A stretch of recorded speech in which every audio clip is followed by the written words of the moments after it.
नमस्कार, DD news में आपका स्वागत है। मैं हूं रवा त्यागी। बुलेटिन की शुरुआत कर लेते हैं हेडलाइंस के साथ। प्रधानमंत्री नरेंद्र मोदी ने कर्तव्य भवन 3 का किया उद्घाटन। आधुनिक भवन में गृह और विदेश मंत्रालय समेत अनेक विभागों का होगा कामकाज। नवाचार, दक्षता और सहयोग बढ़ाने की दिशा में अहम कदम।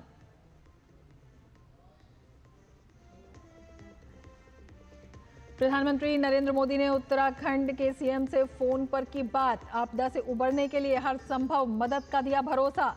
राहत और बचाव अभियान युद्ध स्तर पर जारी। सीएम धामी ने आपदा प्रभावित धराली के पीड़ितों से की बात। प्रशासन को प्रभावितों की त्वरित सहायता के निर्देश।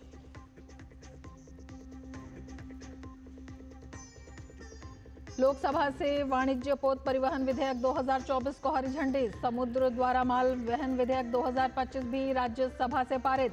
कार्यवाही में बाधा डालने पर विपक्ष पर बरसे संसदीय कार्य मंत्री किरण रिजिजू। कहा, कोर्ट में मामला लंबित होने के कारण एसआईआर पर चर्चा नहीं संभव। रिजर्व बैंक ने रेपो रेट में नहीं किया कोई बदलाव। नीतिगत दरें 5.5% पर बरकरार। चालू वित्त वर्ष के लिए विकास दर का अनुमान 6.5% पर बरकरार। महंगाई के अनुमानों को 3.7% से घटाकर 3.1% किया।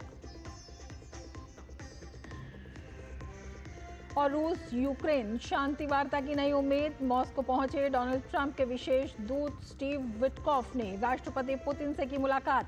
ट्रंप ने रूस को संघर्ष रोकने की दी अंतिम तारीख। भारी टैक्स और कड़े आर्थिक कदम उठाने की दी चेतावनी।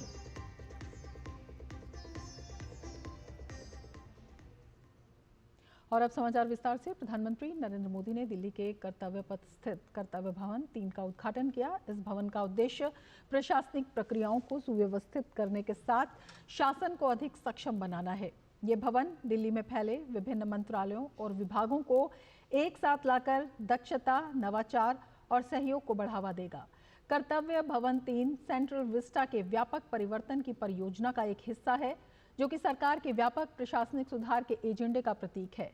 इसके साथ ही कर्तव्य भवन 3 को पर्यावरण अनुकूल बनाया गया है। इसमें जीरो डिस्चार्ज अपशिष्ट प्रबंधन, आंतरिक ठोस अपशिष्ट प्रसंस्करण जैसी सुविधाएं मौजूद हैं। भवन निर्माण के लिए रिसाइकिल की गई निर्माण सामग्री का भी व्यापक इस्तेमाल किया गया है। साथ ही भवन में ऊर्जा दक्षता और जल प्रबंधन पर भी व्यापक जोर दिया गया है। प्रधानमंत्री नरेंद्र मोदी ने भवन का निर्माण करने वाले श्रमिकों से भी बात की। प्रधानमंत्री ने भवन परिसर में पौधा भी लगाया।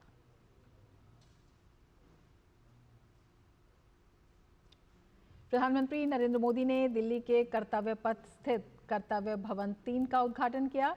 इस दौरान पीएम भवन का निर्माण करने वाले श्रमिकों से मिले और उनसे बातचीत की। पीएम मोदी ने एक्स पर श्रमिकों के साथ मुलाकात की तस्वीरें साझा करते हुए लिखा कि कर्तव्य भवन विकसित और आत्मनिर्भर भारत के निर्माण के लिए हमारी प्रतिबद्धता को दर्शाता है। इसे गढ़ने वाले हमारे श्रमयोगियों की अथक मेहनत और संकल्प शक्ति का आज देश साक्षी बना है। उनसे संवाद कर अत्यंत प्रसन्नता हुई है।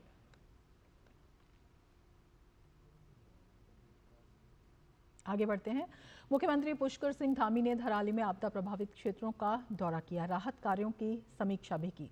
मुख्यमंत्री ने क्षेत्र के प्राकृतिक आपदा से प्रभावित लोगों से मुलाकात कर उनका हालचाल जाना। मुख्यमंत्री ने प्रभावित परिवारों को हर संभव सहायता का भरोसा दिला और राहत कार्यों की प्रगति की समीक्षा की।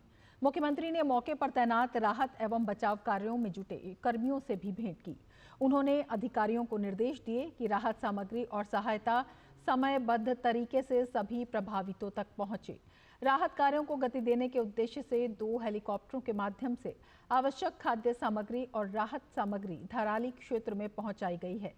इसके अतिरिक्त भारतीय वायुसेना की चिनूक हेलीकॉप्टर से भारी मशीनरी भी पहुंचाई जा रही है, जिससे मार्गों की मरम्मत, मलबा हटाने और अन्य आवश्यक कार्यों को शीघ्रता से अंजाम दिया जा सके। राज्य सरकार की प्राथमिकता प्रत्येक प्रभावित व्यक्ति तक राहत पहुंचाना और सामान्य स्थिति बहाल करना है। मुख्यमंत्री ने प्रशासन को निर्देशित किया कि कोई भी प्रभावित परिवार सहायता से वंचित न रहे।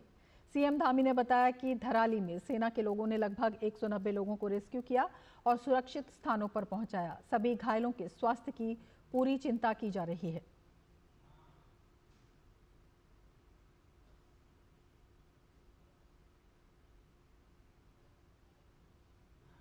सेना के लोगों ने 190 के करीब लोगों को रेस्क्यू किया है। धराली के दाहिनी तरफ से लगभग 120 लोग और धराली के बाईं तरफ से 70 लोगों को रेस्क्यू किया गया है, उनको सुरक्षित स्थानों पर पहुंचाया गया है। अभी घायलों को भी जो है वहां से रेस्क्यू करके उत्तरकाशी लाया जा रहा है। कुछ को वहाँ एम्स में जो जरूरी है उनको हायर सेंटर रेफर किया जाएगा। उत्तरकाशी के धराली में रेस्क्यू ऑपरेशन युद्ध स्तर पर जारी है। मुख्यमंत्री पुष्कर सिंह धामी खुद पूरी स्थिति पर नजर रखे हुए हैं और पल पल की अपडेट आला अधिकारियों से हासिल कर रहे हैं। इस वक्त युद्ध स्तर पर राहत और बचाव कार्य चलाया जा रहा है, जिससे सेना भी इसमें जुटी हुई है। आपदा प्रभावित क्षेत्र में अब तक 190 लोगों को बचाया जा चुका है। रेस्क्यू करने के बाद लोगों को उत्तरकाशी लाया जा रहा है। गंगोत्री और धराली में 2 अतिरिक्त रेस्क्यू यूनिट तैनात की गई हैं। हर्षिल से धराली तक सड़क मार्ग खोलने के लिए मिट्टी हटाने वाले उपकरण तैनात किए गए हैं। लापता लोगों का पता लगाने के लिए ड्रोन के साथ साथ स्निफर डॉग की मदद ली जा रही है। वहीं जैसे जैसे लोगों को निकाला जा रहा है, उन्हें फौरन चिकित्सकीय सुविधाएं और भोजन उपलब्ध कराया जा रहा है। राज्य सरकार की मांग पर केंद्र सरकार ने चंडीगढ़, सरसावा और आगरा से 2 चिनूक और 2 MI-17 हेलीकॉप्टर उपलब्ध करा दिए हैं। सड़क यातायात बहाल करने के लिए चिनूक हेलीकॉप्टर से भारी मशीनरी भी पहुंचाई जा रही है। बचाव अभियान में सेना के 125 अधिकारी और जवान, ITBP के 83 अधिकारी और जवान लगे हुए हैं। उधर BRO के 6 अधिकारी और 100 से अधिक मजदूरों के साथ बाधित सड़कों को खोलने का काम जारी है। स्वास्थ्य विभाग ने आपदा में घायलों को उपचार प्रदान करने के लिए दून मेडिकल कॉलेज, कोरोनेशन जिला अस्पताल और एम्स ऋषिकेश में बेड आरक्षित किए हैं।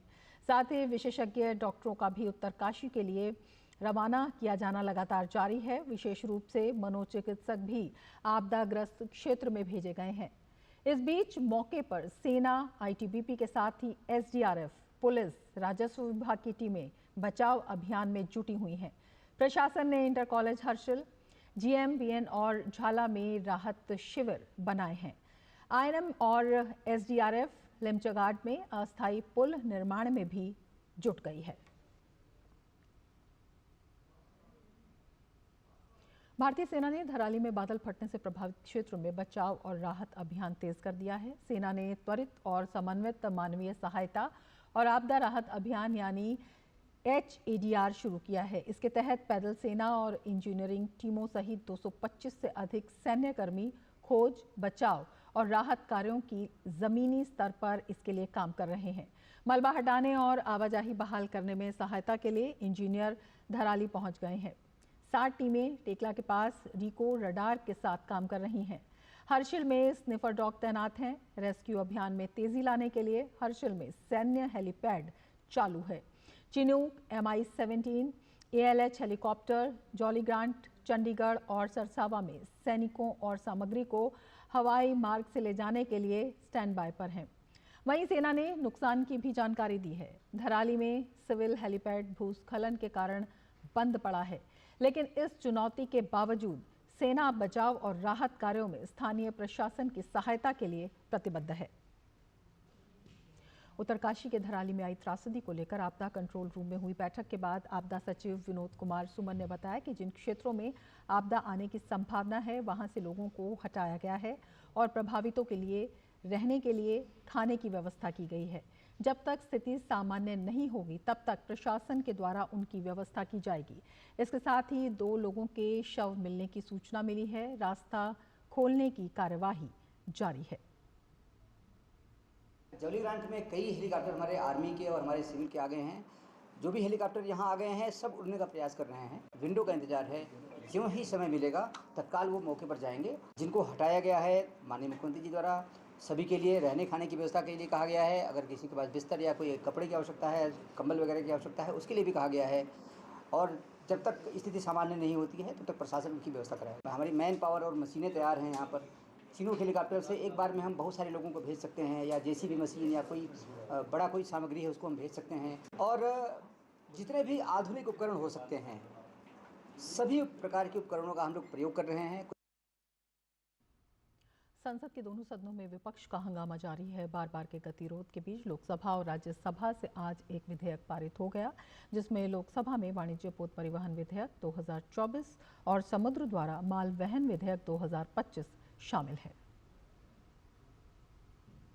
राज्यसभा में एक प्रश्न के लिखित जवाब में केंद्रीय गृह मंत्रालय ने नए आपराधिक कानूनों में टेक्नोलॉजी के समावेश को लेकर निम्न जानकारी दी। नए आपराधिक कानूनों में टेक्नोलॉजी का समावेश न्याय प्रक्रिया को तेज, पारदर्शी और प्रभावी बनाने के लिए डिजिटल टूल्स का विकास किया गया है। ई साक्ष्य के जरिए डिजिटल साक्ष्यों का सुरक्षित और प्रमाणिक संग्रह और प्रस्तुति संभव। ई सम्मान से सम्मान के डिजिटल डिलीवरी, न्याय श्रुति के जरिए अभियुक्तों, गवाहों और विशेषज्ञों की वीडियो कॉन्फ्रेंसिंग के माध्यम से पेशी, जीरो एफआईआर की व्यवस्था, भारतीय नागरिक सुरक्षा संहिता 2023 की धारा 173 के तहत किसी भी संज्ञेय अपराध की सूचना मौखिक या इलेक्ट्रॉनिक माध्यम से किसी भी थाने में दी जा सकती है। अब अपराध क्षेत्र से अलग थाने में भी एफआईआर दर्ज कराना संभव है। वहीं लोकसभा में सूचना एवं प्रसारण मंत्रालय ने ओटीटी पर सख्ती पर लिखित जानकारी दी कि अश्लीलता पर रोक के लिए आईटी नियम 2021 लागू किए गए हैं। 3 स्तरीय शिकायत निवारण प्रणाली, सरकार अंतिम अपील स्तर पर अब तक 43 ओटीटी प्लेटफॉर्म ब्लॉक किए गए। क्रिएटिव सेक्टर को बढ़ावा, मई 2025 में मुंबई में हुआ विश्व audio visual summit, animation, gaming और वीएफएक्स को प्रोत्साहन, Indian institute of creative technology की स्थापना, 392.85 करोड़ का बजटीय आवंटन। साथ ही लोकसभा में कचरे से ऊर्जा बनाने की नवीन एवं नवीकरणीय ऊर्जा मंत्रालय ने लिखित जवाब में कहा कि राष्ट्रीय बायो एनर्जी कार्यक्रम के तहत फेज 1 में 298 आवेदन प्राप्त हुए, जिनमें से 78 परियोजनाओं को स्वीकृति दी गई। अब तक कुल 374.32 करोड़ की केंद्रीय वित्तीय सहायता जारी की जा चुकी है। ऊर्जा उत्पादन के प्रकार, बायोगैस बिजली उत्पादन के लिए, बायो सीएनजी स्वच्छ परिवहन ईंधन, बायोमास गैसीफायर, थर्मल और इलेक्ट्रिक उपयोग के लिए। ऋषि कुमार और अनुज यादव के साथ निशांत राय की रिपोर्ट, डीडी न्यूज, दिल्ली। तो आपने देखी है खास रिपोर्ट जिसमें बताया गया कि संसद में आज कई मंत्रालयों में लिखित के उत्तर दिए गए, जिनमें गृह मंत्रालय, सूचना और प्रसारण मंत्रालय और नवीन एवं नवीकरणीय ऊर्जा मंत्रालय ने अपनी योजनाओं, उपलब्धियों पर लिखित जवाब प्रस्तुत किए। उनमें से कुछ अहम लिखित जवाब भी रहे जो देखे आपने इस खास रिपोर्ट में। और संसद के दोनों सदनों में विपक्ष का हंगामा लगातार जारी है। बार बार के गतिरोध के बीच लोकसभा और राज्यसभा से आज एक विधेयक भी पारित हो गया, जिसमें लोकसभा में वाणिज्य पोत परिवहन विधेयक 2024 और समुद्र द्वारा माल वहन विधेयक 2025 शामिल है। संसद के दोनों सदनों में बिहार में एसआईआर के मुद्दे पर विपक्ष का हंगामा लगातार जारी है। राज्यसभा में उपसभापति हरिवंश ने विपक्ष के हंगामे पर कहा कि आप सदन की कार्यवाही को चलने दें और आप अपने सभी मुद्दे शून्यकाल में भी उठा सकते हैं। वहीं लोकसभा में भी हंगामा कर रहे विपक्षी सांसदों के व्यवहार की लोकसभा अध्यक्ष ने निंदा की। विपक्ष के हंगामे के बीच संसदीय कार्य मंत्री किरण रिजिजू ने विपक्ष पर सदन के कामकाज को रोकने का आरोप लगाया। Please allow the function of the house. Let us discuss and debate. Don't disturb the business of this house. We are sent to this house for discussion and debate, for issues related to all important issues of our country must be discussed. विपक्ष के हंगामे के बीच लोकसभा में वाणिज्य पोत परिवहन विधेयक 2024 को पारित करा लिया गया। Amend the law relating to merchant shipping to ensure compliance with India's obligation under the maritime treaties and international instrument to which India is a party, and also to ensure the development of Indian shipping and efficient maintenance of Indian mercantile marine in a manner best suited to serve the national interest. यह bill सभी प्रकार के जहाजों के अनिवार्य पंजीकरण का प्रावधान करता है, तटीय व्यापार के लिए एक समर्पित कानूनी रूपरेखा का मार्ग प्रशस्त करता है। यह समुद्री प्रदूषण पर सख्ती करता है और बिना लाइसेंस एजेंसियों को अपराधी घोषित करता है। विधेयक समुद्री शिक्षा, सुरक्षा और जहाज पुनर्चक्रण के लिए नए प्रावधानों को भी शामिल करता है। वहीं राज्यसभा में भी समुद्र द्वारा माल वहन विधेयक 2025 पारित करा लिया गया। यह बिल भारत से अन्य देशों या भारतीय बंदरगाहों तक सामान के समुद्री परिवहन से जुड़े नियमों को नियंत्रित करता है। विधेयक समुद्री क्षेत्र में व्यापार करने में आसानी को बढ़ावा देने का भी प्रयास करता है, जो अंतर्राष्ट्रीय हैग नियमों के अनुरूप बनाया गया है। विधेयक में केंद्र सरकार को नियमों में संशोधन और दिशा निर्देश जारी करने के अधिकार दिए गए हैं। इसके अलावा संसद के दोनों सदनों में हिरोशिमा त्रासदी के 80 साल होने पर पीड़ितों को मौन रख के श्रद्धांजलि दी गई। अनुज यादव, निशांत राय और राजेश राज के साथ Rishi Kumar, DD news, Delhi. Monsoon सत्र का तीसरा सप्ताह चल रहा है और विपक्ष है कि लगातार सदन में बाधाएं उत्पन्न कर रहा है। विपक्ष के पास एक ही मुद्दा है और वो है बिहार में एसआईआर का। लगातार गतिरोध के चलते सरकार की कोशिश है कि वो अपने विधायी कार्यों को आगे बढ़ाए और कुछ विधेयकों को पास करा पाए। अनुज यादव, राजेश राज, निशांत राय और कैमरामैन विनय के साथ ऋषि कुमार, डीडी न्यूज, दिल्ली। केंद्रीय मंत्री प्रहलाद जोशी का कहना है कि लोकसभा में एसआईआर पर चर्चा नहीं कराई जा सकती क्योंकि नियम इसकी इजाजत नहीं देते हैं। केंद्रीय मंत्री ने कहा कि ये मामला कोर्ट में विचाराधीन है, इसीलिए इस पर सदन में बहस नहीं की जा सकती। एसआईआर के बारे में आज हमारे पार्लियामेंट्री अफेयर्स मंत्री ने बहुत साफ साफ कहा। एक तो सुप्रीम कोर्ट में ऑलरेडी मैटर चल रहा है, सब जुडिस है। दूसरी बात, बलराम जाखड़ जी जब स्पीकर थे, इलेक्शन कमीशन के फंक्शनल पर चर्चा नहीं हो सकता है, ये तो ऑलरेडी रूलिंग है। और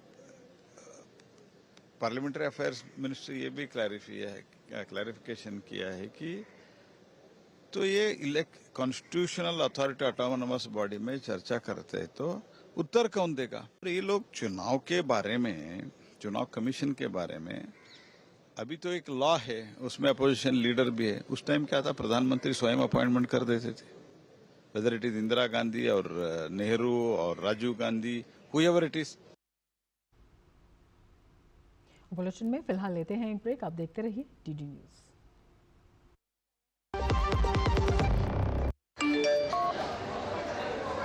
वीडियो लाइक करने के पैसे मिलेंगे? So easy। अनजान लिंक्स पर क्लिक मत कीजिए। आरबीआई कहता है जानकार बनिए, सतर्क रहिए। जब धरती चीर कर निकलता है लोहे का पत्थर और मिलता है मोंगिया के जोश से, फिर तपता है, पिघलता है और बनता है फौलाद। अब होता है सरिया सारी खूबियों के साथ। मोंगिया स्टील, मजबूत देश का मजबूत सरिया।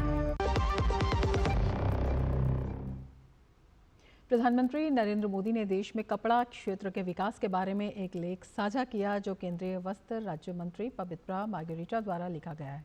अपनी प्रतिक्रिया में प्रधानमंत्री मोदी ने कहा कि लेख के माध्यम से स्पष्ट किया गया है कि भारत में वस्त्र उद्योग के विकास ने किस तरह विरासत, नवाचार और सामूहिक प्रयास को एक साथ जोड़कर आगे की यात्रा तय की है।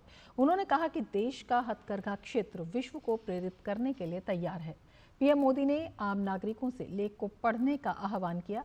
दरअसल राष्ट्रीय हथकरघा दिवस से एक दिन पहले लिखे इस लेख में भारत के अतीत से लेकर भविष्य का जिक्र है, जो कपड़ा उद्योग के विकास की कहानी को धागे दर धागा, कहानी दर कहानी जोड़ता है। लेख में 1905 के स्वदेशी आंदोलन को भी याद किया गया है, जब हाथ से बुना कपड़ा न केवल एक वस्त्र के रूप में बल्कि प्रतिरोध, आत्मनिर्भरता और सांस्कृतिक पहचान के एक सशक्त प्रतीक के रूप में उभरा। भारत के लिए ये एक नई शुरुआत थी जो विरासत, कला और सामुदायिक अभिव्यक्ति के ताने बाने के साथ विकसित हुई। विदेश राज्य मंत्री द्वारा लिखे गए लेख में हथकरघा क्षेत्र में मिले रोजगार के अवसर का भी जिक्र है, जो न केवल ग्रामीण और अर्ध शहरी भारत में 35 लाख से अधिक बुनकरों और संबद्ध श्रमिकों को रोजगार देने का काम किया गया है, बल्कि इस क्षेत्र में 72% महिलाओं ने रोजगार पाकर सशक्तिकरण की दिशा में आगे का रास्ता तय किया है। हर साल बुनकर समुदाय का सम्मान करने, भारत की हथकरघा विरासत को संरक्षित और बढ़ावा देने के लिए 7 अगस्त को हथकरघा दिवस मनाया जाता है। सरकार ने 2015 में हथकरघा कारीगरों के सम्मान में 7 अगस्त को राष्ट्रीय हथकरघा दिवस घोषित किया था। 11वां राष्ट्रीय हथकरघा दिवस गुरुवार को नई दिल्ली के भारत मंडपम में मनाया जाएगा। कार्यक्रम के दौरान राष्ट्रपति द्रौपदी मुर्मू कुल 24 पुरस्कार विजेताओं को 2024 के प्रतिष्ठित संत कबीर हथकरघा पुरस्कार और राष्ट्रीय हथकरघा पुरस्कार प्रदान करेंगी। पुरस्कार राष्ट्रीय हथकरघा विकास कार्यक्रम के अंतर्गत हथकरघा विपणन सहायता घटक का हिस्सा है। ये पुरस्कार उन बुनकरों, डिजाइनरों, विपणकों, स्टार्टअप और उत्पादक कंपनियों के काम को मान्यता देते हैं जो इस क्षेत्र में अपने काम के जरिए बदलाव लाए हैं। दरअसल भारतीय हथकरघा उद्योग दुनिया के सबसे पुराने और जीवंत कुटीर उद्योगों में से एक है। हजारों साल पुरानी विरासत के साथ ये भारत की समृद्ध संस्कृति और कुशल कारीगरी का प्रतीक है। भारतीय बुनकर लंबे वक्त से हाथ से कताई, बुनाई और छपाई कौशल में अपनी खासियत के लिए जाने जाते हैं। ये देश भर के छोटे छोटे कस्बों और गांवों में स्थित है, जहां ये कला पीढ़ी दर पीढ़ी आगे बढ़ रही है और दुनिया भर में अपनी छाप छोड़ रही है। प्रधानमंत्री नरेंद्र मोदी के नेतृत्व में देश ने गिनीज वर्ल्ड रिकॉर्ड में अपना नाम दर्ज कराया है। ये पुरस्कार परीक्षा पर चर्चा कार्यक्रम को दिया गया है। ये जानकारी केंद्रीय शिक्षा मंत्री धर्मेंद्र प्रधान ने अपने सोशल मीडिया एक्स पर तस्वीरों के साथ साझा की है। अपने संदेश में उन्होंने लिखा है कि प्रधानमंत्री नरेंद्र मोदी, केंद्रीय मंत्री अश्विनी वैष्णव और केंद्रीय मंत्री जितेंद्र प्रसाद को परीक्षा पे चर्चा के लिए गिनीज वर्ल्ड रिकॉर्ड प्रमाण पत्र प्रदान करते हुए मुझे गौरवान्वित महसूस हो रहा है। प्रधानमंत्री मोदी के नेतृत्व में परीक्षा पे चर्चा का दायरा और प्रभाव साल दर साल बढ़ता जा रहा है। दुनिया के सबसे बड़े नागरिक अभियानों में से एक ये परीक्षा संबंधी तनाव को कम करने, भावनात्मक स्वास्थ्य और व्यक्तिगत विकास को बढ़ावा देने के लिए एक अनूठा संवाद भी है। दरअसल परीक्षा पर चर्चा एक वार्षिक कार्यक्रम है जिसमें प्रधानमंत्री बोर्ड परीक्षाओं में शामिल होने वाले छात्रों के साथ सीधा संवाद करते हैं। इस कार्यक्रम के दौरान वे छात्रों के परीक्षा के तनाव और अन्य मुद्दों से संबंधित प्रश्नों के उत्तर भी देते हैं। स्कूल और कॉलेज के छात्रों के साथ प्रधानमंत्री के संवाद कार्यक्रम का पहला संस्करण फरवरी 2018 में तालकटोरा स्टेडियम में आयोजित किया गया था, जो आज साल 2025 तक जारी है। कपड़ा मंत्री गिरिराज सिंह भारतीय हथकरघा क्षेत्र में कार्बन फुटप्रिंट आकलन विधियां और केस स्टडी नामक पुस्तक का विमोचन उन्होंने किया, जिसे हथकरघा विकास आयुक्त कार्यालय, कपड़ा मंत्रालय एवं टेक्सटाइल्स एंड फाइबर इंजीनियरिंग विभाग IIT दिल्ली द्वारा संयुक्त रूप से तैयार किया गया है। ये पुस्तक वास्तविक दुनिया के केस स्टडीज के माध्यम से कार्बन फुटप्रिंट मापने के लिए सरल कदमों का प्रयास करती है। इसमें विभिन्न तैयार उत्पाद जैसे cotton sari, floor mat, ikat sari, Banarasi sari और अन्य समकालीन हथकरघा वस्त्र शामिल हैं। इसमें निम्न लागत डेटा संग्रहण और उत्सर्जन मापन की विधियों को भी शामिल किया गया है, ताकि साधारण संकेतकों के माध्यम से हथकरघा क्षेत्र में पर्यावरण अनुकूल उत्पादन को बढ़ावा दिया जा सके। हैंडलूम पावरलूम से लगभग 41% कम उत्सर्जन करता, क्योंकि हैंडलूम के बुनाई, रंगाई, पैकेजिंग से 4 गुना अधिक कार्बन को पावरलूम लेता। कम पानी, कम ऊर्जा, कम कार्बन एमिशन, ज़्यादा रोजगार। SDG 1 सरकारी योजना जैसे लाखपति दीदी जैसी पहल को गरीबी खत्म करने के दिशा में जब खर्चा कमेगा सारे चीज, तो हमारे बुनकरों की आमदनी बढ़ेगी। बिहार में चल रहे मतदाता सूची के विशेष गहन पुनरीक्षण को लेकर आम मतदाताओं की ओर से भी सक्रिय भागीदारी देखी जा रही है। 1 अगस्त दोपहर 3 बजे से 6 अगस्त सुबह 9 बजे तक की अवधि में निर्वाचन अधिकारियों को नागरिकों से सीधे कुल 3659 दावे और आपत्तियां प्राप्त हुई। इनमें योग्य मतदाताओं को सूची में शामिल करने और अयोग्य नामों को हटाने संबंधी आवेदन शामिल हैं। वहीं 18 वर्ष की आयु पूरी करने वाले या उससे अधिक की उम्र के नागरिकों से मतदाता सूची में नाम जोड़ने के लिए फॉर्म 6 और घोषणा पत्रों के रूप में कुल 19,186 आवेदन प्राप्त हुए। हालांकि निर्वाचन आयोग के नियमों के अनुसार इन सभी दावों और आपत्तियों का निस्तारण 7 दिन की समय सीमा पूरी होने के बाद ही संबंधित ARO अधिकारी करेंगे। SIR के दिशा निर्देशों के तहत 1 अगस्त 2025 को प्रकाशित प्रारूप सूची से किसी भी मतदाता का नाम बिना जांच, निष्पक्ष सुनवाई और विधिवत स्पीकिंग ऑर्डर के हटाया नहीं जा सकता। ये प्रक्रिया पारदर्शिता और निष्पक्षता सुनिश्चित करने के लिए अपनाई जा रही है ताकि कोई भी योग्य नागरिक मताधिकार से वंचित न हो सके और मतदाता सूची शुद्ध रहे।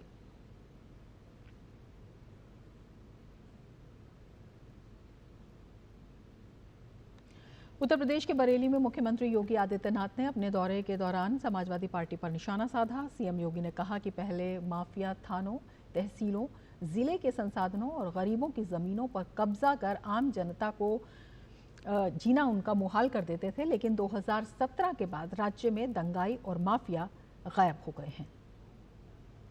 समाजवादी पार्टी की सरकार के समय हर जनपद में 1, 2, 4 माफिया इनके तैयार किए गए थे। वे माफिया थानों में, तहसीलों में, जिले के संसाधनों पर कब्जा करके, गरीबों की जमीनों पर कब्जा करके, एक व्यापारी को तबाह करके पूरे जनपद में हाहाकार मचाता था।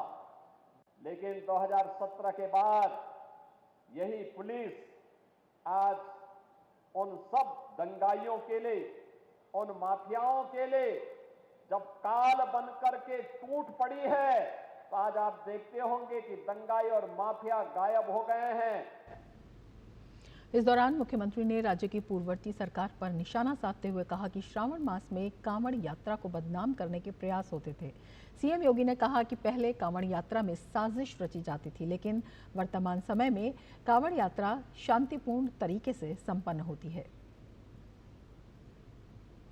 अब कोई हमारे बरेली को दंगाग्रस्त बरेली नहीं कह सकता, और इसका प्रमाण सावन के मास में कांवड़ यात्रा के दौरान हम लोगों ने देखा है।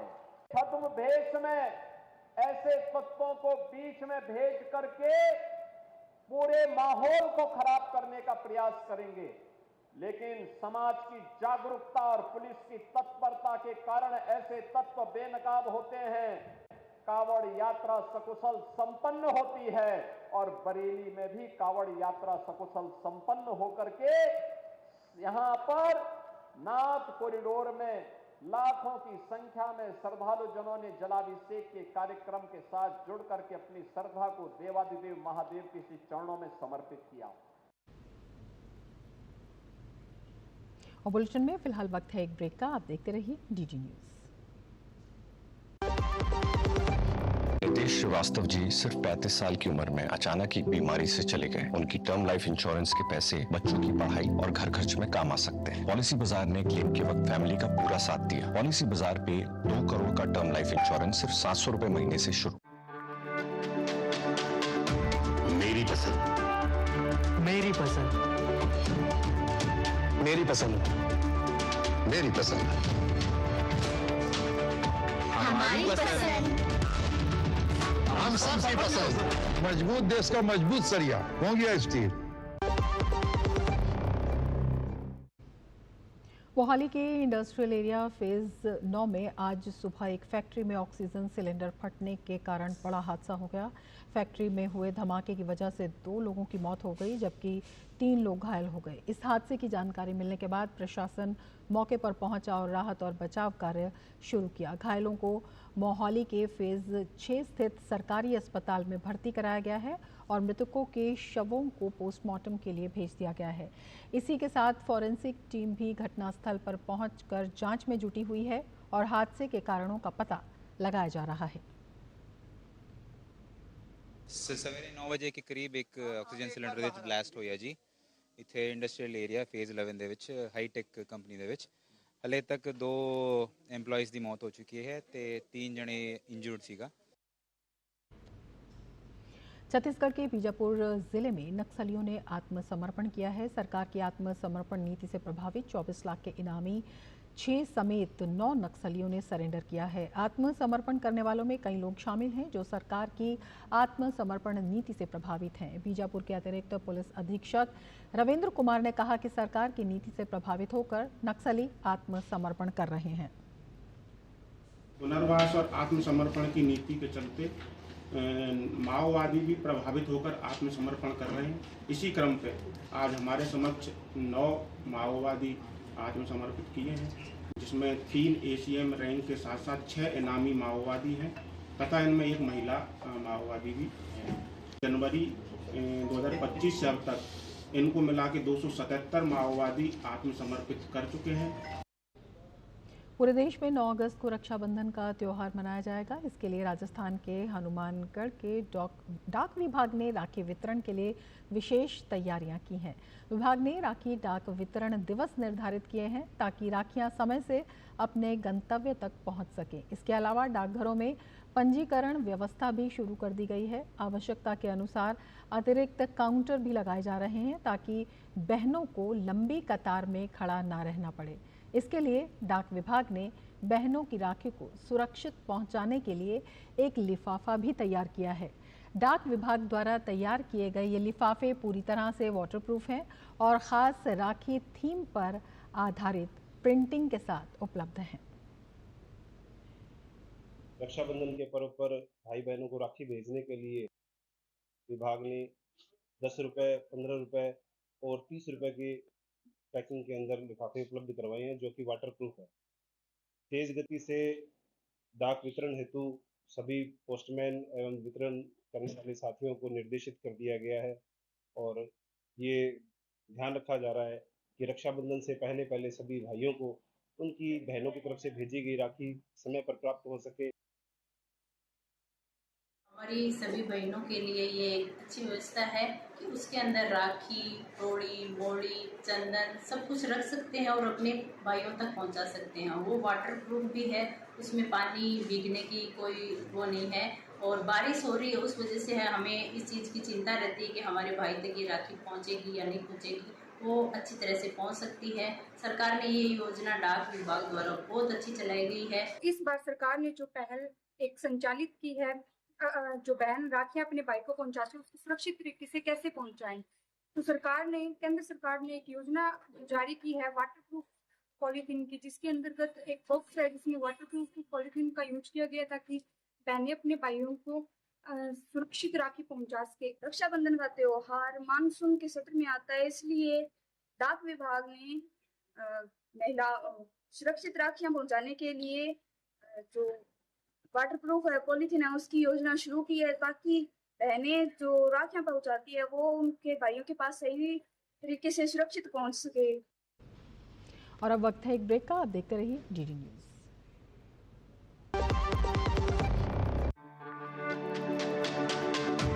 मेरी पसंद, मेरी पसंद, मेरी पसंद, मेरी पसंद, हमारी पसंद, हम सबकी पसंद। मजबूत देश का मजबूत सरिया मोंगिया स्टील। हमारे थल सेना के जवान सरहद की ऊंची चोटियों और सरहदी रेगिस्तान में कैसे आवाजाही करते हैं, ये हम आपको दिखाते हैं हमारे संवाददाता नंदिता डागर की द्रास से इस खास रिपोर्ट में। पोलारिस ऑल टेरेन व्हीकल या पोलारिस ATV को आपने टीवी पर या अखबारों में ज़रूर देखा होगा। ये कमर्शियली भी बेचा जाता है। इंडियन आर्मी ने इसे एक्वायर किया है क्योंकि बॉर्डर के इलाके हैं वो इतने पहाड़ी इलाके हैं, उसमें कभी कभी जो ग्रेडियंट होता है स्लोप का 40 डिग्री से भी ज़्यादा होता है और वहाँ जनरली आर्मी के जो ज़्यादा तर यूज़ की जाने वाली जिप्सीज़ या स्कॉर्पियोज़ नहीं ट्रैवर्स कर पाती उस चैलेंजिंग टेरेन को, तो ये पोलारिस ऑल टेरेन व्हीकल काम में आता है।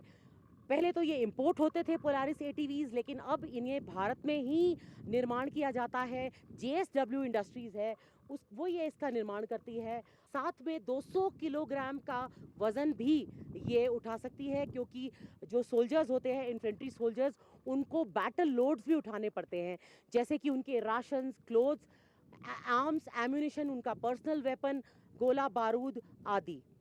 ये गोल्फ कार्ट दिखने वाला व्हीकल एक रगेड टेरेन व्हीकल है जो आर्मी इस्तेमाल करती है। हमारी इन्फेंट्री भी न सिर्फ पहाड़ों में बल्कि रेगिस्तानों में भी, क्योंकि हमारे बॉर्डर्स दुर्गम पहाड़ियों में तो हैं ही, पहाड़ों में है, रेगिस्तानों में भी हैं। तो ये रगेड टेरेन व्हीकल 400 किलोग्राम का वजन भी उठा सकता है सोल्जर्स के साथ, जो उनका बैटल लोड होता है, यानी कि उनका असला, बारूद, उनके वेपन्स, राशन, खाने का सामान, कपड़े, करीब 50 डिग्री के एंगल की ऊंचाई पर चढ़ सकता है। मैं यहाँ पे इसको बैठ के सवारी तो नहीं कर रही हूँ, लेकिन एक तरह से इसका फील ले रही हूँ कि ये रगेड टेरेन व्हीकल जो न सिर्फ दुर्गम पहाड़ों में, रेगिस्तानों में, कोई भी चैलेंजिंग टेरेन जो 50 डिग्री के एंगल पे उसका इंक्लाइन है, एंगल है। कैमरा पर्सन मनमोहन के साथ द्रास सेक्टर से मैं नंदिता डागर, डीडी न्यूज़ के लिए। जल शक्ति मंत्रालय के पेयजल एवं स्वच्छता विभाग और संस्कृति मंत्रालय के संयुक्त प्रयासों से हर घर तिरंगा, हर घर स्वच्छता जन जागरूकता अभियान का शुभारंभ होने जा रहा है। 8 अगस्त से 15 अगस्त तक चलने वाला ये अभियान राष्ट्र ध्वज के प्रति सम्मान और गौरव की भावना को जन जन तक पहुंचाने के साथ ही स्वच्छता को जन आंदोलन में परिवर्तित करने की दिशा में भी एक अहम पहल है।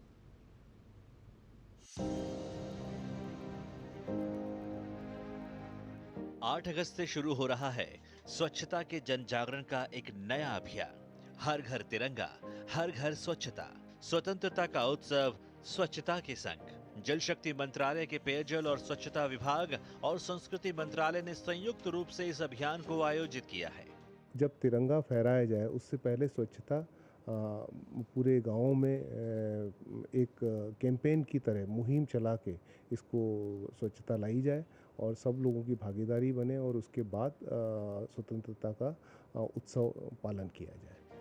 हर घर तिरंगा, हर घर स्वच्छता अभियान के तहत 8 अगस्त को राज्य और जिला स्तर पर अभियान का औपचारिक उद्घाटन होगा। स्कूलों, पंचायतों और सार्वजनिक स्थानों पर स्वच्छ सुजल गांव की शपथ दिलाई जाएगी। सामुदायिक सफाई अभियान 9 से 11 अगस्त तक चलेगा, जिसमें ग्राम जल और स्वच्छता समिति, स्वयं सहायता समूह, छात्रों, पंचायती राज्य संस्थान और स्वयं सेवकों के नेतृत्व में बड़े पैमाने पर सफाई अभियान होगा। जल स्रोतों, स्वच्छता संपत्तियों और सार्वजनिक क्षेत्रों की सफाई होगी। नालियों की सफाई, कचरा संग्रहण और प्लास्टिक कचरा प्रबंधन होगा। और सीधे आपको ले चलते हैं कर्तव्य भवन 3 जो कर्तव्य पथ पर स्थित है। प्रधानमंत्री नरेंद्र मोदी ने आज इसका उद्घाटन किया है। प्रधानमंत्री वहां पर पहुंच चुके हैं। सभी कर्मयोगी, श्रमजीवी तथा यहाँ उपस्थित सभी सम्मानीय महानुभावों का भी हम हार्दिक स्वागत करते हैं। देवी और सज्जनों, विकसित भारत के निर्माण की परिकल्पना के साथ जिस नए युग का सूत्रपात हुआ है, हम सब उसके साक्षी हैं। नए संसद भवन का निर्माण देश के इतिहास का चिरस्मरणीय क्षण था और आज देश के जनतंत्र को समर्पित देश का प्रथम कर्तव्य भवन एक और महत्वपूर्ण क्षण प्रस्तुत कर रहा है। ये सभी कर्तव्य भवन वो कर्मस्थल बनेंगे जो जन कल्याण के कर्तव्य पथ पर चल रहे हर जन सेवक, हर कर्म योगी के जनाकांक्षाओं को धरातल पर साकार करने के प्रयासों को प्रतिबिंबित करेगा। अब मैं केंद्रीय आवासन और शहरी कार्य मंत्री माननीय श्री मनोहर लाल जी से विनम्र निवेदन करती हूं कि कृपया विशिष्ट अतिथिगण के स्वागत हेतु स्वागत संबोधन प्रस्तुत करें।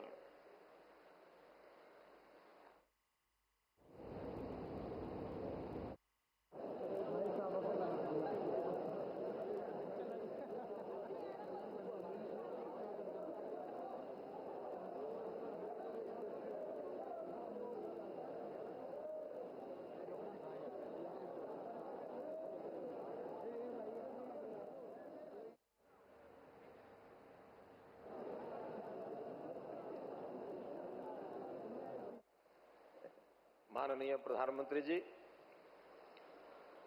भारत सरकार के सभी आदरणीय केंद्रीय मंत्रीगण, सांसदगण, सभी विभागों के सचिवगण, अन्य सभी अधिकारीगण, उपस्थित बंधुओं, भाइयों बहनों, आज का ये अवसर बहुत महत्वपूर्ण अवसर है। इस कर्तव्य भवन के निर्माण में जिसका आज उद्घाटन हो रहा है, बहुत से सहयोगी अधिकारीगण और निर्माण में लगे सभी कामगार, इन सब बंधुओं का जिन्होंने इसमें सहयोग किया है, उन सब का भी मैं बहुत बहुत अभिनंदन करता हूं। माननीय प्रधानमंत्री जी, आज के इस अवसर पर मैं विशेष रूप से आपका धन्यवाद करना चाहता हूं कि आपने न केवल समय की जरूरत को देखते हुए बल्कि कर्तव्य पथ के रूप में नए ऑफिस भवनों को बनाने के इस नए भारत, बदलते भारत और विकसित भारत की इस तस्वीर का विचार हमको दिया है। देश की आजादी के 68 साल के बाद हमारी सारे सरकारी कार्य प्रणाली में एक नए कार्य का शुभारंभ हो रहा है। जनसेवा के कदमों को बढ़ाते हुए कर्मयोगी बनकर राजपथ के बजाय कर्तव्य पथ पर चलने की परंपरा ये आपने शुरू करवाई है। इस राजपथ को कर्तव्य पथ का नाम ये आप ही के द्वारा दिया गया है। कार्यस्थलों को कर्तव्य भवनों का ये नाम दिया गया है। 10 कर्तव्य भवनों की निर्माण श्रृंखला में कर्तव्य भवन 3 का सबसे पहले आदरणीय प्रधानमंत्री जी ने आज उद्घाटन किया है। मैं इस अवसर पर आप सबका स्वागत और अभिनंदन करता हूं।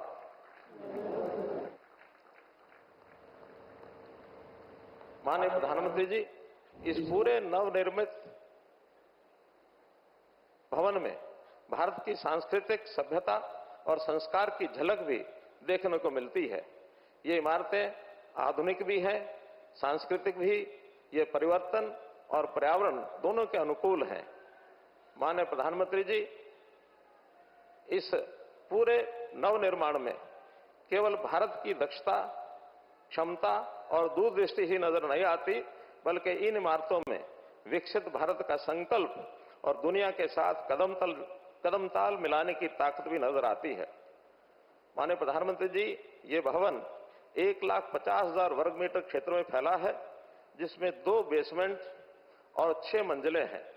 इसमें ministry of home affairs, external affairs, rural development, MSME, department of personal and training, ministry of petroleum and natural gas और प्रिंसिपल साइंटिफिक एडवाइजर ऑफिस जैसे प्रमुख मंत्रालय होंगे। ये भवन गृह 4 स्टार रेटिंग प्राप्त करने के लक्ष्य के साथ ग्रीन और एनर्जी एफिशिएंट इंफ्रास्ट्रक्चर के रूप में विकसित किया गया है। 366 kilowatt per hour rooftop solar system, जो प्रतिवर्ष 5.3 लाख यूनिट बिजली उत्पन्न करने की क्षमता के साथ अपनी ऊर्जा जरूरतों को पूरा करता है।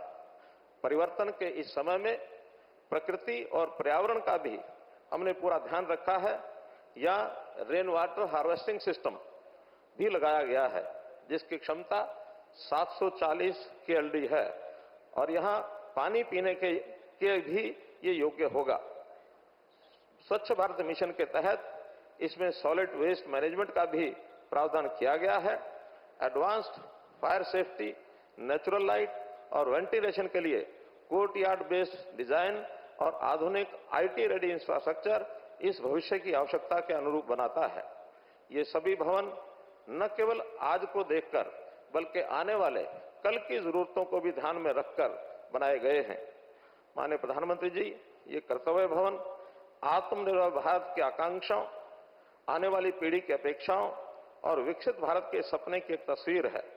इस कर्तव्य भवन से हम सब कर्मयोगी बनकर, राष्ट्र सेवक बनकर मिलकर काम करेंगे और अपने इस सपने को पूर्ण करेंगे। कर्तव्य पथ के इस विचार, इस भाव और इस विजन के लिए मैं पुनः प्रधानमंत्री महोदय जी का हृदय की गहराइयों से धन्यवाद करता हूं, उनका आभार व्यक्त करता हूं। बहुत बहुत धन्यवाद। जय हिंद, जय भारत।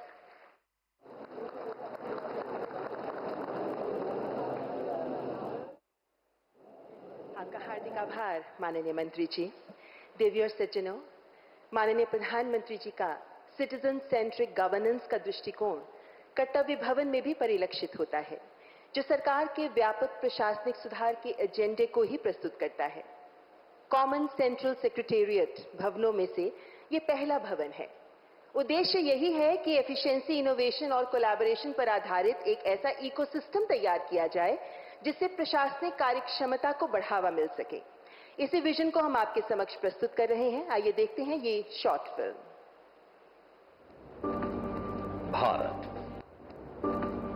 भारत विश्व का सबसे प्राचीन और सबसे बड़ा लोकतंत्र है। भारत के गौरवशाली अतीत की साक्षी दिल्ली महाभारत काल से लेकर आज तक हमारी सभ्यता, सत्ता एवं ताकत का केंद्र रही है। ब्रिटिश काल में वर्ष 1911 में देश की राजधानी कलकत्ता से दिल्ली स्थानांतरित की गई और वायसरॉय और अन्य प्रशासनिक भवनों के निर्माण के लिए रायसीना हिल को चुना गया, जो यमुना के बाढ़ क्षेत्र से काफी ऊंचाई पर था। राष्ट्रपति भवन, संसद भवन तथा नॉर्थ एवं साउथ ब्लॉक जो वर्ष 1931 में बनकर तैयार हुए और भारत में शासन का केंद्र बन गए। ब्रिटिश काल में निर्मित इन भवनों में आजादी के लंबे समय बाद आज भी सरकार के महत्वपूर्ण कार्यालय कार्यरत हैं। लेकिन बदलते भारत में अमृत काल के दौर में माननीय प्रधानमंत्री जी ने दिल्ली के सांस्कृतिक एवं ऐतिहासिक नवनिर्माण का बीड़ा उठाया और सेंट्रल विस्टा परियोजना की शुरुआत हुई, जिसके तहत कर्तव्य पथ नवनिर्माण द्वारा 100 एकड़ हरित क्षेत्र जनता को समर्पित किया गया। साथ ही देश को आधुनिक संसद भवन की सौगात दी गई, जहां से भारत का भविष्य गढ़ा जा रहा है। इसी कड़ी में नए एकीकृत केंद्रीय सचिवालय भवनों का निर्माण किया जा रहा है, जिनमें से कर्तव्य भवन 3 को आज देश को समर्पित किया जा रहा है। ये भवन समय की मांग भी थी और आने वाली पीढ़ियों के लिए एक संदेश भी। भारत सरकार के विभिन्न मंत्रालय अलग अलग स्थानों पर बिखरे थे, जहां आपसी समन्वय द्वारा काम करना दिन प्रतिदिन मुश्किल हो रहा था। इन मंत्रालयों की इमारतें काफी पुरानी होने की वजह से इनमें उचित कार्य वातावरण नहीं मिल पा रहा था। साथ ही पर्याप्त कार्य स्थान, प्राकृतिक रोशनी, पार्किंग जैसी बुनियादी सुविधाओं के अभाव के साथ साथ इनके रख रखाव पर होने वाला खर्च बहुत अधिक था। ऐसे में माननीय प्रधानमंत्री जी के इस निर्णय से 60,000 से अधिक कर्मचारी कर्तव्य पथ पर बन रही कर्तव्य भवन की विभिन्न इमारतों से अपने कर्तव्यों का निर्वहन करेंगे। इन इमारतों से मंत्रालयों की कार्य क्षमता एवं दक्षता में वृद्धि होगी और निर्णय प्रक्रिया में तेजी आएगी, जिससे जनता के काम आसान होंगे। साथ ही सालाना करीब 1000 करोड़ रुपए की बचत हो सकेगी, जो विभिन्न मंत्रालयों के ऑफिस के किराए के तौर पर खर्च किए जाते रहे हैं। ये इमारतें वर्षा जल संग्रहण, सौर ऊर्जा एवं ई ऑफिस जैसी आधुनिकतम सुविधाओं से युक्त हैं, जो कर्मचारियों को स्वस्थ, संवेदनशील एवं समर्पित कार्य वातावरण प्रदान करेंगी। साथ ही कर्मचारियों की सुविधा हेतु योग कक्ष, जिम, संगीत कक्ष एवं कैफेटेरिया का भी प्रावधान इन भवनों में किया जा रहा है। नॉर्थ एवं साउथ ब्लॉक के मंत्रालयों को कर्तव्य पथ पर शिफ्ट करने के बाद इनके स्थान पर दुनिया का सबसे बड़ा युगे युगीन भारत संग्रहालय बनाकर ये भूमि फिर से देश की जनता को समर्पित की जाएगी। इस तरह रायसीना हिल से लेकर यमुना नदी तक के 30 लाख वर्ग मीटर क्षेत्र में दुनिया का सबसे बड़ा पब्लिक प्लाजा देश की जनता को मिलेगा। एक नई metro line Indraprastha metro station से शुरू होकर भारत मंडपम, इंडिया गेट, कर्तव्य भवन स्टेशन और युगे युगीन भारत म्यूजियम स्टेशन होते हुए रामकृष्ण आश्रम मार्ग मेट्रो स्टेशन को जोड़ेगी। साथ ही कर्तव्य भवन की सभी इमारतें भूमिगत रूप से कर्तव्य भवन मेट्रो स्टेशन से जुड़ी होंगी।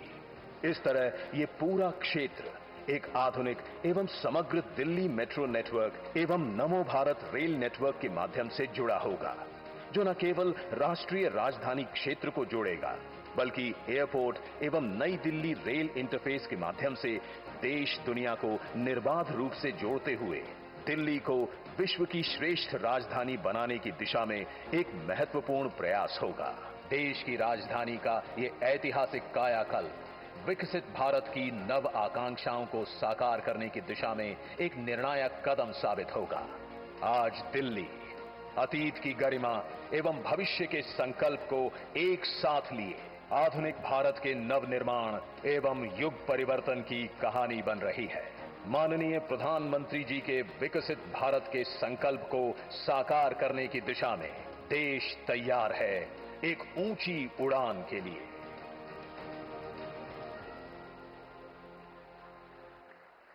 तो आधुनिक प्रशासनिक ढांचे का प्रतीक है ये पहला कर्तव्य भवन, जो माननीय प्रधानमंत्री जी के ही दूरदर्शी नेतृत्व क्षमता का एक उत्कृष्ट उदाहरण प्रस्तुत करता है।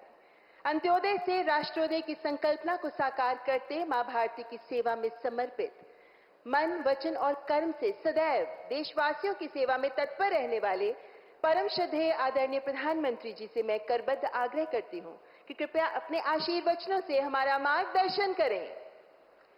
वचनों की दृढ़ता, कर्मों की पहचान, आपने गढ़ा है नव भारत का अभिमान। संघर्ष को अवसर में बदलने की मिसाल, विश्व में गूंजा है भारत का स्वर्णिम सुरताल। Ladies and gentleman, please welcome honourable prime minister.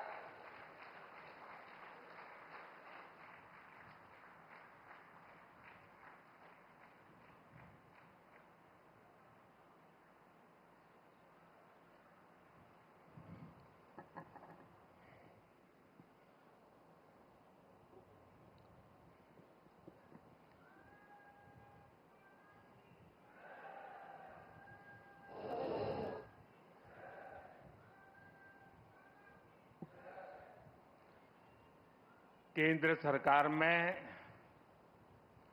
मंत्रिमंडल के सभी साथी, उपस्थित माननीय सांसदगण, सरकार के सभी कर्मचारी, अन्य महानुभाव, देवी और सज्जनों, क्रांति का महीना अगस्त और 15 अगस्त से पहले ये ऐतिहासिक अवसर हम एक के बाद एक आधुनिक भारत के निर्माण से जुड़ी उपलब्धियों के साक्षी बन रहे हैं। यहां राजधानी दिल्ली में ही कर्तव्य पथ, देश का नया संसद भवन, नया रक्षा भवन, भारत मंडपम, यशोभूमि, शहीदों को समर्पित national war memorial, Netaji Subhash Babu की प्रतिमा और अब ये कर्तव्य भवन,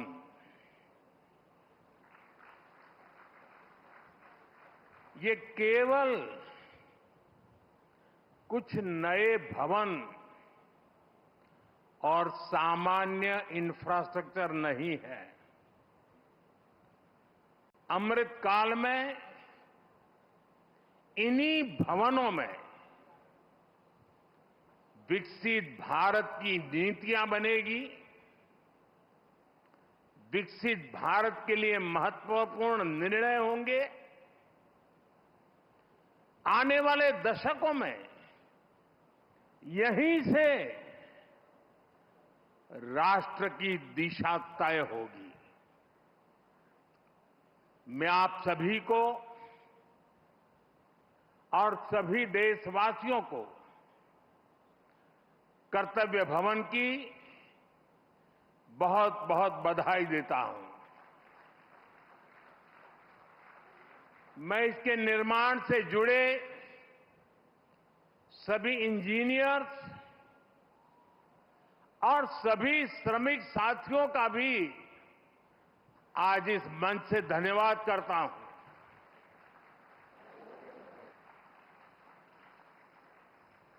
साथियों,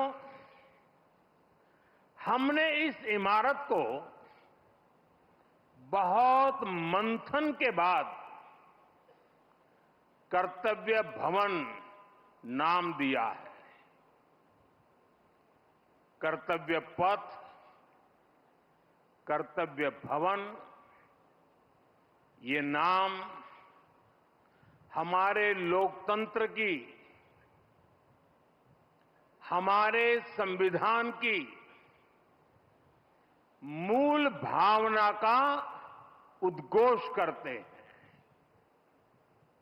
गीता में भगवान श्री कृष्ण ने कहा है, न मे पार्थ अस्ति कर्तव्यम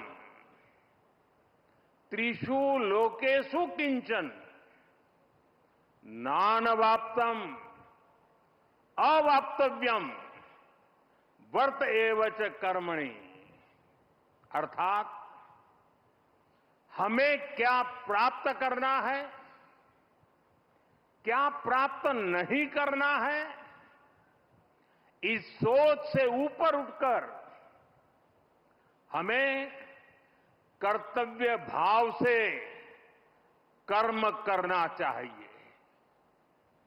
कर्तव्य भारतीय संस्कृति में ये शब्द केवल दायित्व या रिस्पॉन्सिबिलिटी तक सीमित नहीं है। कर्तव्य हमारे देश के कर्म प्रधान दर्शन की मूल भावना है। स्व की सीमा से परे सर्वस्व को स्वीकार करने की विराट दृष्टि, यही कर्तव्य की वास्तविक परिभाषा है। और इसलिए कर्तव्य ये सिर्फ इमारत का नाम भर नहीं है,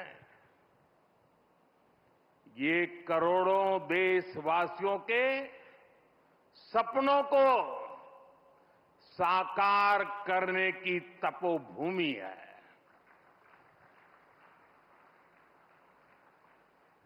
कर्तव्य ही आरंभ है, कर्तव्य ही प्रारब्ध है। करुणा और कर्मठता के स्नेह सूत्र में बंधा कर्म, वही तो है कर्तव्य। सपनों का साथ है कर्तव्य, संकल्पों की आस है कर्तव्य, परिश्रम की पराकाष्ठा है कर्तव्य, हर जीवन में ज्योत जला दे वो इच्छा शक्ति है कर्तव्य। करोड़ों देशवासियों के अधिकारों की रक्षा का आधार है कर्तव्य। मां भारती की प्राण ऊर्जा का ध्वजवाहक है कर्तव्य। नागरिक देवो भव के मंत्र का जाप है कर्तव्य। राष्ट्र के प्रति भक्ति भाव से किया हर कार्य है कर्तव्य। साथियों, आजादी के बाद दशकों तक देश की एडमिनिस्ट्रेटिव मशीनरी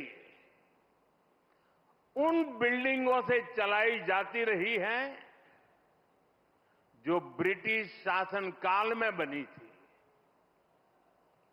आप भी जानते हैं, दशकों पहले बने इन प्रशासनिक भवनों में वर्किंग कंडीशन कितनी खराब थी। और अभी वीडियो में कुछ झलक भी देखी हमने। यहां काम करने वालों के लिए न पर्याप्त स्पेस है, न रोशनी है, न जरूरी वेंटिलेशन है। आप कल्पना कर सकते हैं, होम मिनिस्ट्री जैसी महत्वपूर्ण मिनिस्ट्री करीब 100 साल से एक ही बिल्डिंग में अपर्याप्त साधनों के साथ चल रही थी। इतना ही नहीं, भारत सरकार के अलग अलग मंत्रालय दिल्ली के 50 अलग अलग जगहों से चल रहे हैं। इनमें से बहुत सारे मंत्रालय तो किराए की बिल्डिंग में है। इनके किराए पर जितने रुपए खर्च हो रहे थे, वो अपने आप में बहुत बड़ा आंकड़ा है। और वैसे पूरा हिसाब लगाएं तो बहुत बड़ा है, लेकिन अगर मोटा मोटा हिसाब लगाएं तो 1,500 करोड़ रुपया प्रति वर्ष इसमें जाता है। इतनी बड़ी राशि भारत सरकार अलग अलग मंत्रालयों के सिर्फ किराए पर खर्च कर रही है। इसके अलावा एक और दिक्कत काम की वजह से स्वाभाविक है कि कर्मचारियों का यहां से वहां आना जाना भी होता है। अनुमान है कि हर रोज 8 से 10,000 कर्मचारियों को एक मंत्रालय से दूसरे मंत्रालय में आना जाना पड़ता है। अब इसमें भी सैकड़ों गाड़ियों का मूवमेंट होता है, खर्च होता है, सड़कों पर ट्रैफिक बढ़ता है, कितना समय खराब होता है। और इन सब से काम में भी इनएफिशिएंसी के सिवाय कुछ नहीं रहता है। साथियों, 21वीं सदी के भारत को 21वीं सदी की आधुनिक व्यवस्थाएं चाहिए, इमारतें भी चाहिए। ऐसी इमारतें जो टेक्नोलॉजी, सुरक्षा और सुविधा के लिहाज से बेहतरीन हो, जहां कर्मचारी सहज हो, फैसले तेज हो और सेवाएं सुगम हो। इसलिए कर्तव्य पथ के आसपास एक होलिस्टिक विजन के साथ कर्तव्य भवन जैसी विशाल इमारतों का निर्माण किया जा रहा है। ये तो पहला कर्तव्य भवन पूरा हुआ है।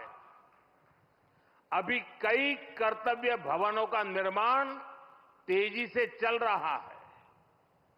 ये ऑफिसेस जब आसपास शिफ्ट होंगे, नजदीक हो जाएगी, तो इससे कर्मचारियों को सही वर्क एनवायरनमेंट मिलेगा, जरूरी सुविधाएं मिलेगी, उनका टोटल वर्क आउटपुट भी बढ़ेगा और सरकार जो 1,500 करोड़ रुपए किराए पर खर्च कर रही है वो भी बचेगा।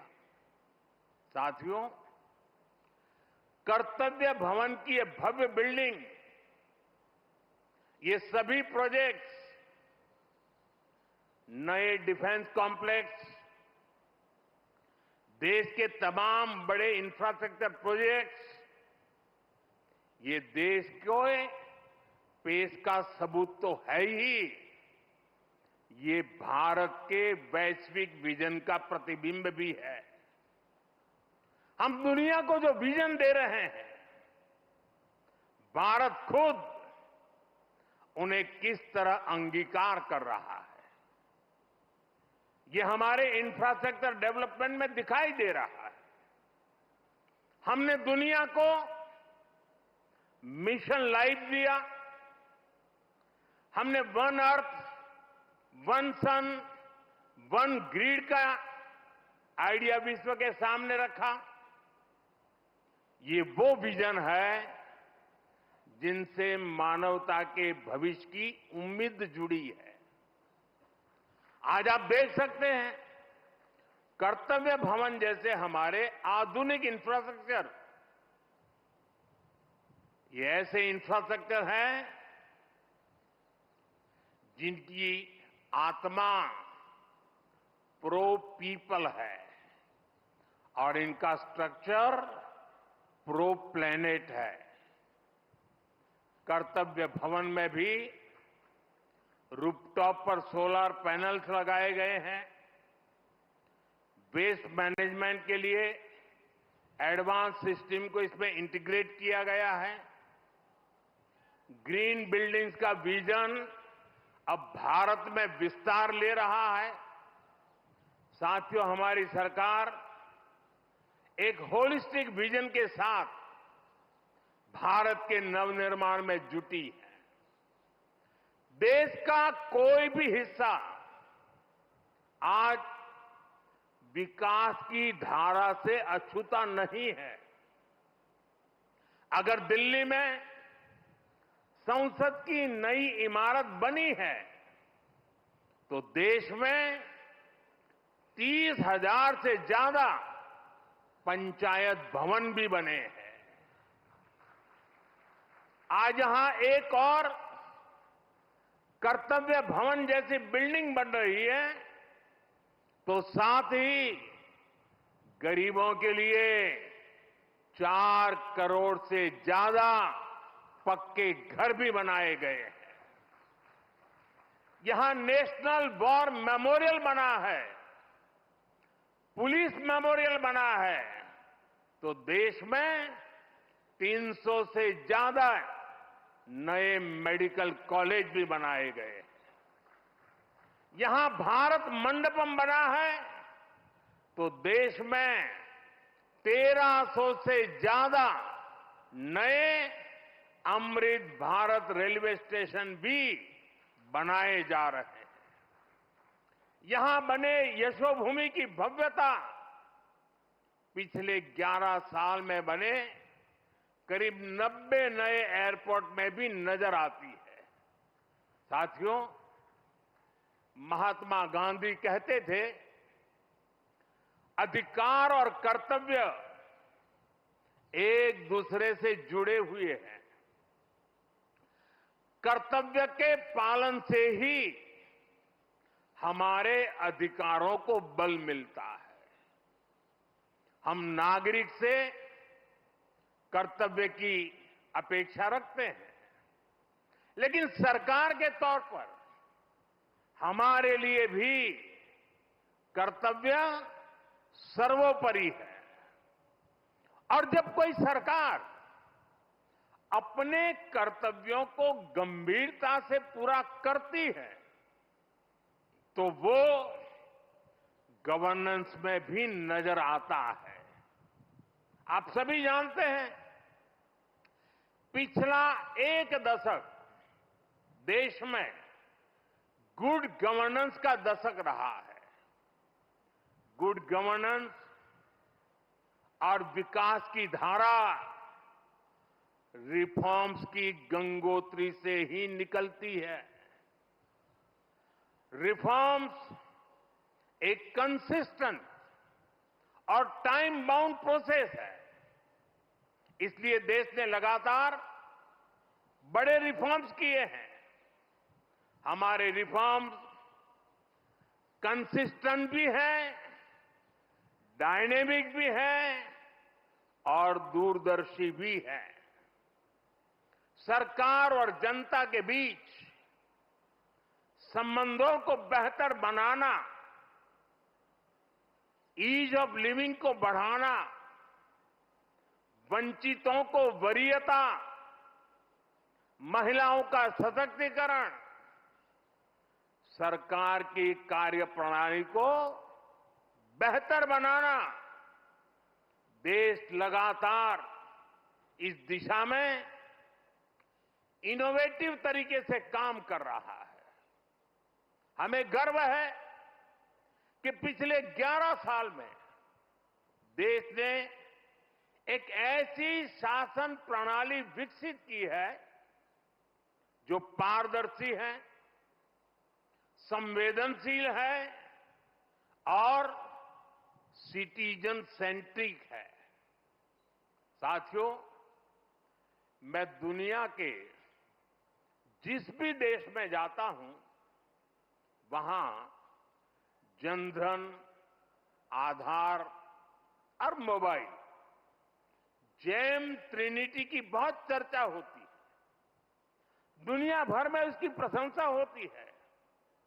इसने भारत में सरकारी योजनाओं की डिलीवरी को ट्रांसपेरेंट और लीकेज फ्री बना दिया है। आज कोई भी ये जानकर हैरान रह जाता है कि देश में राशन कार्ड हो, गैस सब्सिडी पाने वाले हो, स्कॉलरशिप हो, ऐसी अलग अलग योजनाओं के करीब 10 करोड़ लाभार्थी ऐसे थे। ये आंकड़ा सुनकर के चौंक जाओगे। 10 करोड़ लाभार्थी ऐसे थे जिनका कभी जन्म ही नहीं हुआ था। इनके नाम पर पहले की सरकारें पैसे भेज रही थी और वो पैसा इन फर्जी लाभार्थियों के नाम पर बिचौलियों के खाते में जा रहा था। इस सरकार में इन सभी 10 करोड़ फर्जी नामों को हटा दिया गया है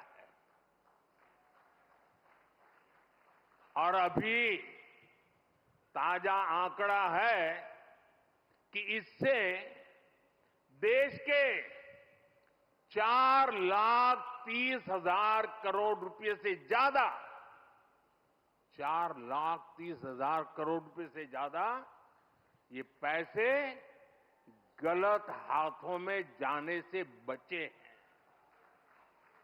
आप कल्पना करिए, 4,30,000 करोड़ रुपए की चोरी। अब ये पैसा देश के विकास में काम आ रहा है। मतलब लाभार्थी भी खुश हैं और देश का संसाधन भी बचा है। साथियों, सिर्फ करप्शन और लीकेज ही नहीं, अनावश्यक नियम कायदे भी नागरिकों को परेशान करते हैं।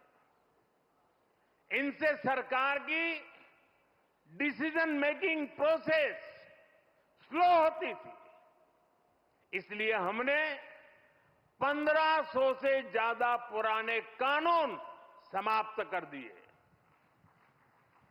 कई कानून तो अंग्रेजों के जमाने के थे, जो इतने दशकों बाद भी रोड़ा बने हुए थे।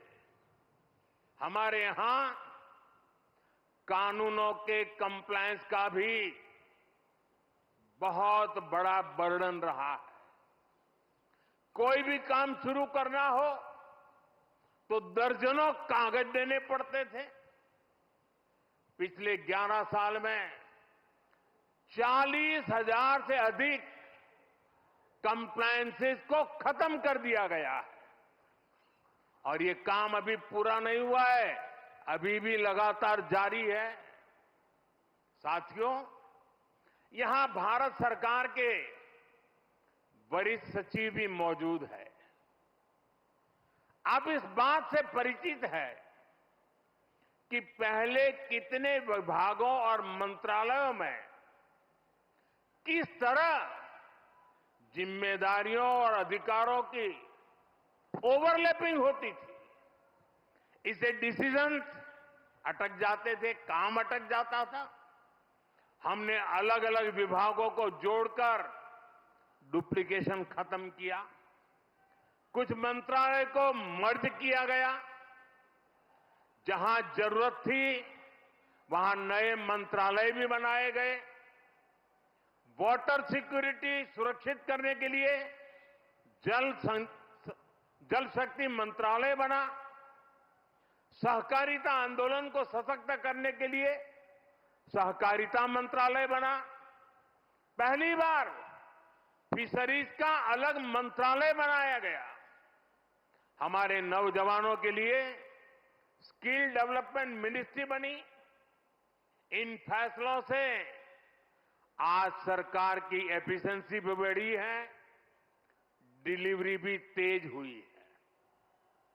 साथियों, हम सरकार के वर्क कल्चर को भी अपग्रेड करने के लिए काम कर रहे हैं। मिशन कर्मयोगी, iGOT जैसे डिजिटल प्लेटफॉर्म हमारे गवर्नमेंट एम्प्लॉइज को इनके जरिए आज टेक्निकली एम्पावर किया जा रहा है। E office, file tracking, digital approval एक ऐसी व्यवस्था बन रही है जो फास्ट भी है और ट्रेसेबल भी है। साथियों, जब हम किसी नए घर में जाते हैं तो हमारे भीतर एक नया उत्साह होता है। हमारी ऊर्जा पहले से कई गुना ज्यादा हो जाती है। अब आप उसी जोश के साथ इस नए भवन में अपने दायित्वों को आगे बढ़ाएंगे। आप जिस किसी भी पद पर हैं, आप अपने कार्यकाल को यादगार बनाने के लिए काम करिएगा। जब आप यहां से जाएं तो ये लगना चाहिए कि आपने देश सेवा में अपना 100% योगदान दिया है। साथियों, हमें फाइलों को लेकर अपने नजरिए को भी बदलने की जरूरत है। एक फाइल, एक शिकायत, एक आवेदन, ये देखने में बस एक रोजमर्रा का काम लग सकता है, लेकिन किसी के लिए वही एक कागज उनकी उम्मीद हो सकता है। एक फाइल से कितने ही लोगों का पूरा जीवन जुड़ा हो सकता है। अब जैसे कोई फाइल जो 1 लाख लोगों से जुड़ी है, अगर आपकी टेबल पर वो एक दिन भी डिले होती है तो उससे 1 लाख मानव दिवसों का नुकसान होता है। जब आप इस नजरिए से अपने काम को देखेंगे तो आपको भी लगेगा किसी भी सुविधा या सोच से ऊपर ये सेवा का कितना बड़ा अवसर है। आप अगर कोई नया आइडिया जनरेट करते हैं तो हो सकता है आप एक बड़े बदलाव की नींव रख रहे हो। कर्तव्य की इसी भावना के साथ हम सबको हमेशा राष्ट्र निर्माण में जुटे रहना है। हम सबको ये हमेशा याद रखना है,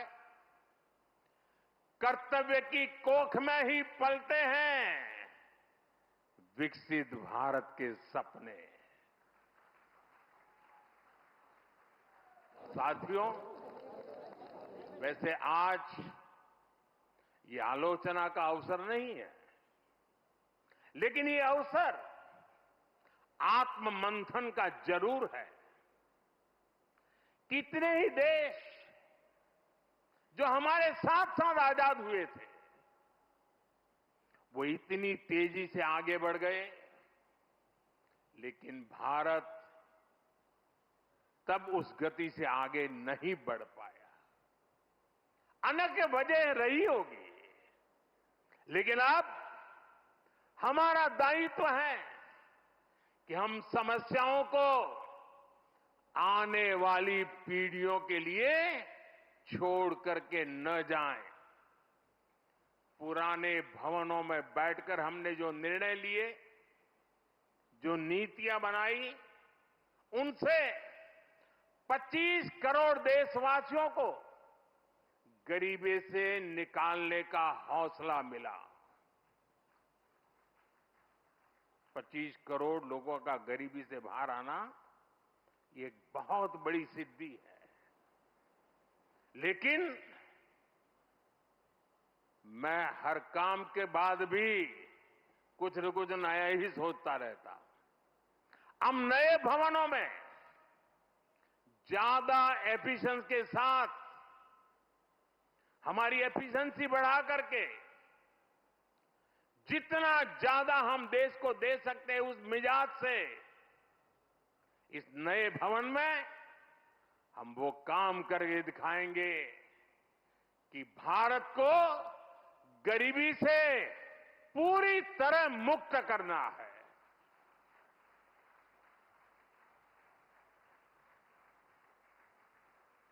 इन्हीं भवनों से विकसित भारत का सपना साकार होगा। ये लक्ष्य हम सबके प्रयासों से ही पूरा होगा। हमें मिलकर भारत को दुनिया की तीसरी सबसे बड़ी इकोनॉमी बनाना है। हमें मिलकर मेक इन इंडिया और आत्मनिर्भर भारत की सक्सेस स्टोरी लिखनी है। हमारा संकल्प होना चाहिए हम अपनी और देश की प्रोडक्टिविटी को स्केल अप करेंगे। जब टूरिज्म की बात हो पूरी दुनिया से लोग भारत आए। जब ब्रांड्स की बात हो तो दुनिया की नजर इंडियन ब्रांड्स पर जाए। जब एजुकेशन की बात हो तो विश्व से स्टूडेंट्स भारत आए। हम भारत की ताकत को बढ़ाने के लिए क्या कुछ कर सकते हैं ये भी हमारे जीवन का ध्येय होना चाहिए। साथियों, जब सफल राष्ट्र आगे बढ़ते हैं तो अपनी सकारात्मक विरासत को त्यागते नहीं हैं, वो उसे संरक्षित करते हैं। आज विकास और विरासत के इसी विजन पर हमारा भारत आगे बढ़ रहा है। नए कर्तव्य भवन के बाद ये नॉर्थ और साउथ ब्लॉक भी भारत की महान विरासत का हिस्सा बनेंगे।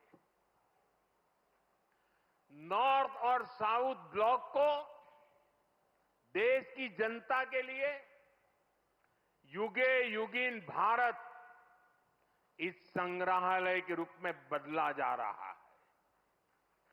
देश का हर नागरिक यहां जा सकेगा, देश की ऐतिहासिक यात्रा के दर्शन कर सकेगा। मुझे विश्वास है हम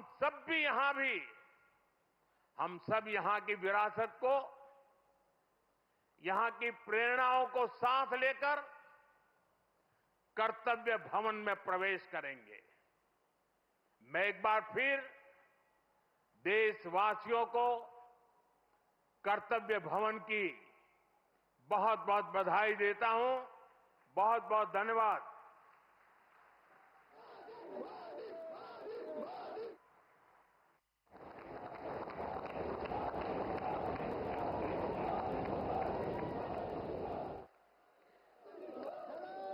बहुत बहुत धन्यवाद माननीय प्रधानमंत्री जी। आपके मार्गदर्शक शब्दों के लिए आपका हार्दिक आभार। व्यक्ति निर्माण से लेकर राष्ट्र निर्माण के प्रति समर्पित सीधा प्रसारण आप कर्तव्य पथ से देख रहे थे, जहां पर प्रधानमंत्री नरेंद्र मोदी अपना संबोधन दे रहे थे। प्रधानमंत्री ने कर्तव्य भवन की सभी देशवासियों को बधाई दी और प्रधानमंत्री ने ये भी कहा कि अगस्त का महीना क्रांति का महीना और 15 अगस्त से पहले ये एक बड़ा अवसर। प्रधानमंत्री के संबोधन की बड़ी बातें हम आपको बताते हैं। प्रधानमंत्री ने कहा कि हम एक के बाद एक आधुनिक भारत के निर्माण के साक्षी बन रहे हैं। प्रधानमंत्री ने कहा कि आधुनिक भारत के निर्माण के हम साक्षी बन रहे हैं, एक के बाद एक। अमृत काल में इन्हीं भवनों में विकसित भारत की नीतियां बनेंगी, इन्हीं भवनों में निर्णय होंगे। प्रधानमंत्री के संबोधन की बड़ी बातें। प्रधानमंत्री ने कहा, आने वाले दशकों में यहीं से राष्ट्र की दिशा तय होगी। प्रधानमंत्री ने कर्तव्य पथ पर संबोधन दिया और प्रधानमंत्री ने कहा, राष्ट्र के प्रति भक्ति भाव से किया गया हर कार्य है कर्तव्य। प्रधानमंत्री के संबोधन की ये बड़ी बातें हैं। प्रधानमंत्री ने यह भी कहा कि कर्तव्य हमारे देश के कर्म प्रधान दर्शन की मूल भावना है। प्रधानमंत्री ने यह भी कहा, ये करोड़ों देशवासियों के सपनों को साकार करने की तपोभूमि है। प्रधानमंत्री ने अपने संबोधन में ये भी कहा, हमारी सरकार समग्र दृष्टि से भारत के नव निर्माण में जुटी हुई है।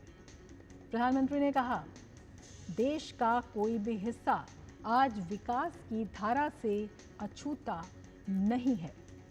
अपने संबोधन में प्रधानमंत्री ने कहा कि पिछले 11 साल में देश में पारदर्शी, संवेदनशील शासन प्रणाली विकसित हुई है। इसके साथ ही प्रधानमंत्री ने अपने संबोधन में ये भी कहा कि सरकार के तौर पर हमारे लिए कर्तव्य सर्वोपरि है। कर्तव्य को सर्वोपरि बताते हुए प्रधानमंत्री ने ये भी कहा, कर्तव्य की भावना के साथ राष्ट्र निर्माण में जुड़े रहना है। प्रधानमंत्री ने ये भी कहा कि कर्तव्य की कोख में पलते हैं विकसित भारत के सपने। अपने संबोधन में प्रधानमंत्री ने कहा, भारत को पूरी तरह गरीबी से मुक्त करना है। इसके साथ ही उन्होंने ये भी कहा, हमें मिलकर भारत को दुनिया की तीसरी सबसे बड़ी अर्थव्यवस्था बनाना है। प्रधानमंत्री ने कहा, हमें मिलकर मेक इन इंडिया और आत्मनिर्भर भारत की सक्सेस स्टोरी लिखनी है। प्रधानमंत्री ने अपने संबोधन में कहा कि हमें फाइलों को लेकर अपने अपने नज़रिए को बदलने की ज़रूरत है। तो इसके साथ ही प्रधानमंत्री ने नए भारत का विजन दिया और सभी को नए भवन की बधाई भी दी। इसके साथ ही इस प्रसारण में फिलहाल इतना ही। दीजिए इजाज़त। नमस्कार।